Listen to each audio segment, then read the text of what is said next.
Vediamo se riesco a far funzionare questo schermo verde che ho preso, che non ho assolutamente idea di come cavolo funziona.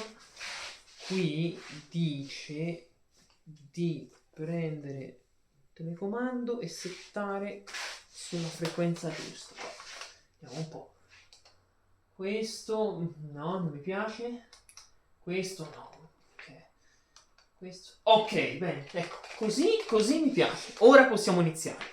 Un saluto a chi c'è e a chi ci fa. Benvenuti nel mio studio in questo nuovo tipo di video del canale. Chi mi conosce sa che non sono una persona che segue molto la massa nel mondo del gaming. Infatti, molti dei miei giochi preferiti sono creati da sviluppatori indipendenti. E così ho pensato di dover fare qualcosa per dargli più spazio. È proprio qui che si incentrerà questo nuovo format. Benvenuti a Indie 101. I giochi indie sono ormai ovunque, negli store digitali, nelle varie conferenze e molto probabilmente anche nella tua libreria di Steam. Ma prima di parlarne dobbiamo partire dall'inizio. Che cos'è un videogioco indie? Indie è l'abbreviazione del termine independent, ossia indipendente. L'avreste mai detto? Con questo termine si indicano quei videogiochi sviluppati da singole persone o da piccoli team di sviluppo che non hanno supporto economico da grandi editori. L'editore è l'azienda che pubblica videogiochi occupandosi della distribuzione. Normalmente non intervengono nello sviluppo dell'opera, con alcune piccole eccezioni come ad esempio Nintendo o Electronic Arts.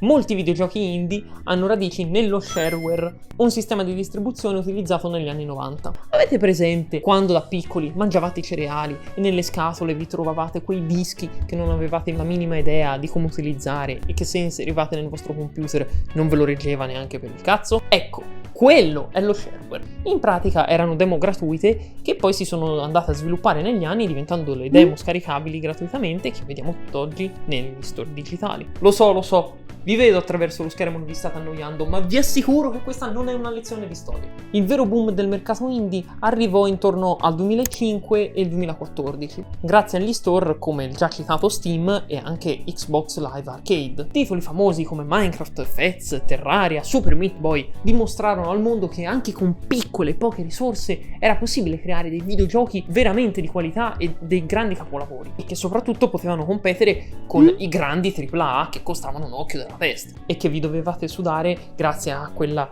misera e irrisoria paghetta mensile che vi davano i vostri genitori. Ad oggi i videogiochi indie hanno creato un loro mercato di nicchia, supportato da publisher di questi giochi come Devolver Digital, Annapurna o Hype Train, non mi ricordo come si chiama, Hype Train Digital, e questi aiutano i piccoli sviluppatori a raggiungere un pubblico più ampio, mantenendo comunque le piccole buone caratteristiche che hanno questi videogiochi rispetto appunto ai AAA. Ok, lo so che vi ho soltanto annoiato in questo video, ma questa era soltanto una piccola infarinatura per dare un senso di inizio a questo format, come lo possiamo definire, ma ci sarebbe ancora tantissime cose da dire. Ovviamente è un discorso molto più ampio e complesso, ma essendo il mercato indie molto più piccolo e frammentato, è difficile inquadrarlo, soprattutto in un video. Credo a volte che anche questo sviluppo travagliato o comunque complesso che hanno questi piccoli videogiochi che cercano fondi anche su altre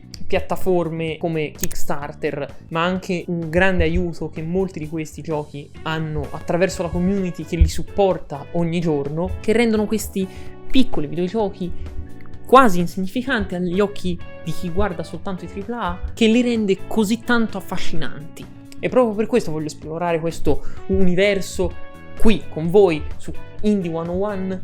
Ci saranno tante cose da parlare: team di sviluppo, giochi, generi videoludici e straordinarie storie che si nascondono dietro ogni piccolo grande videogioco. Ci si vede al prossimo video. Bene ragazzi, il turno di oggi è finito, potete levarvi dai coglioni, chiudiamo tutto qua, spengiamo questa merda, questa stronzata. Che oggi ho finito il lavoro, mamma mia, perdita di tempo. Guarda, non ne potevo più, finalmente me ne vado a casa. Oh, ciao mister, grandissimo video, grande, sei grandissimo. Che video di merda, mamma mia. Ma dove andate? Che scansafatiche siete. Alla prossima.